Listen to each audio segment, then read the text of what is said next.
आपको पता है बिजली कितनी महंगी हो गई है? आप बेमतलब टीवी चला के ना बिजली का बिल बढ़ा रही है बस।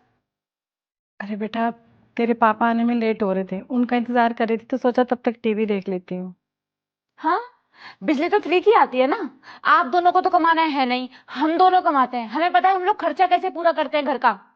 देखो, घर में ना बेफालतू के खर्चे मत बढ़ाओ बस।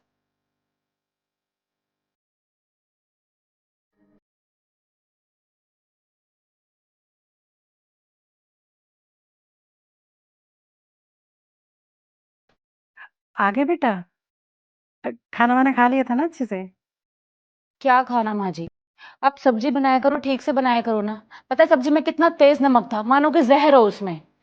अरे नहीं बेटा, थोड़ा तेज हो गया था, पर इतना भी तेज नहीं था जितना तुम बोल रही हो। तो क्या मैं झूठ बोल रही हूँ? न- नहीं, वो क्या कि बाद में हमने भी वही सब्जी खाई थी, तो हमें तो हल्का तेज लगा। पर कोई बात नहीं, मैं आगे से ध्यान रखूंगी। आगे से ध्यान रखना। ठीक है।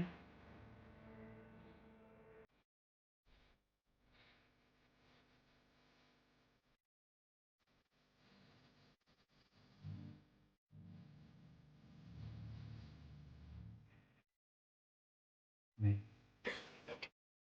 जन्मदिन मुबारक हो बेटा। थैंक यू पापा। वो आज तुम्हारा जन्मदिन है ना, तो मैंने सोचा कि तुम्हें कुछ गिफ्ट देता हूँ। इस बार आप गिफ्ट दोगे मुझे? हाँ, और ये रहा तुम्हारा गिफ्ट। ये क्या है? नया फ्लैट लिया मैंने तुम्हारे लिए। नया फ्लैट? पर इसकी क्या जरूरत थी पापा? बेटा, हम दोनों के मन में तुम्हारी शादी को लेकर बड़े अरमान थे।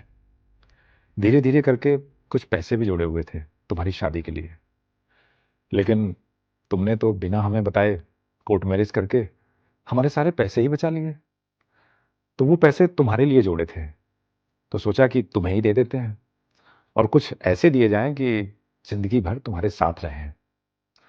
तो जितनी हमारी सेविंग थी वो सारी हमने लगा दी है। कुछ पैसे बचे हैं, उनकी ईएमआई भरनी है। दोनों लोग कमाते हो, आराम से भर सकते हो, भरते रहना। ठीक है पापा, पर अगर हम दोनों चले जाएंगे तो आप लोग अकेले नहीं रह जाओगे यहाँ?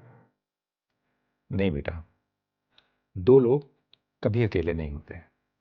और फिर कौन सा बहुत दूर जा रहे हो? यहीं पास वाली तो सोसाइटी है, 10 मिनट की दूरी है।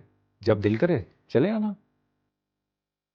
पापा जी, अगर आपने ये फैसला लिया है तो बहुत सोच समझ के लिया होगा। हम लोग जल्दी अपने नए फ्लैट में शिफ्ट हो जाएंगे। ठीक है बेटी। लाओ, मैं पेपर्स अंदर रख के आ जाती हूँ।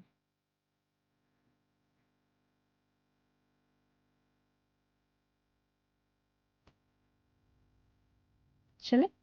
ठीक है पापा, पार्टी में जा रहे हैं।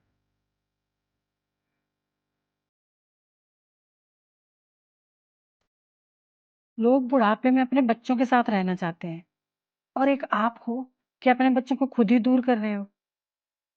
हाँ, मुझे पता है कि आप संजू की शादी से खुश नहीं थे, लेकिन आपने फिर भी स्वरा को अपना लिया था। लेकिन अब ऐसा क्या हुआ कि आप खुद ही अपने बेटे को अपने से दूर कर रहे हैं? किस बेटे की बात कर रही हो तुम? अब वो हमारा संजू नहीं रहा, अब वो स्वरा का पति है। पहले तो मैं अपने बेटे से सिर्फ इस बात पर नाराज था कि उसने हमें इस लायक भी नहीं समझा कि कम से कम शादी करने से पहले एक बार हमें बता देता। और मैंने तुम्हारी खुशी के लिए इसके बाद भी अपने बेटे बहू को अपना लिया। तुमने तो बहू को बेटी से ज्यादा प्यार दिया था ना, और बहू ने तुम्हें मां तो छोड़ो, सास जैसा आदर देना भी उचित नहीं समझा। हर बात पर रोक टोक। अरे माना कमाती है तो इसका मतलब ये तो नहीं कि वो तुमसे बदतमीजी करेगी। कितनी बेशर्मी से वो तुम्हें खाना बनाने का ऑर्डर देके चली जाती है। जरा सा नमक ज्यादा हो गया उसके लिए सुना दिया तुम्हें। टीवी नहीं देख सकते हैं हम लोग घर में, तुम अपने ही घर में अपनी ही मर्जी से कुछ कर नहीं सकती हो। अरे ऐसा सलूक तो कोई नौकरों के साथ भी नहीं करता है।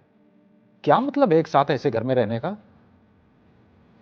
और सबसे बड़ा आश्चर्य तो मुझे तब होता है जब इतना सब कुछ देखने के बाद भी संजू कुछ बोलता नहीं है, चुपचाप देखता रहता है। लेकिन तुम्हें तो मुझ पर भरोसा है ना? तुम्हारा ख्याल मैं अच्छे से रख सकता हूं। जितनी मेरी पेंशन आती है ना, हम दोनों का खर्चा बड़े आराम से निकल जाएगा। और वो दूर रहेंगे वही अच्छा है, क्योंकि दूर रहने से कम उन्हें हम लोगों की अहमियत का एहसास भी होता रहेगा। और वैसे भी पास रहकर दूर हो जाने से कहीं ज्यादा अच्छा है कि दूर रहकर पास रहा जाए। ठीक है, भगवान करे उन्हें अकल आ जाए। और ना भी आए तो भी हम दोनों तो एक दूसरे का ख्याल रख सकते हैं ना, बिना किसी रोक टोक के।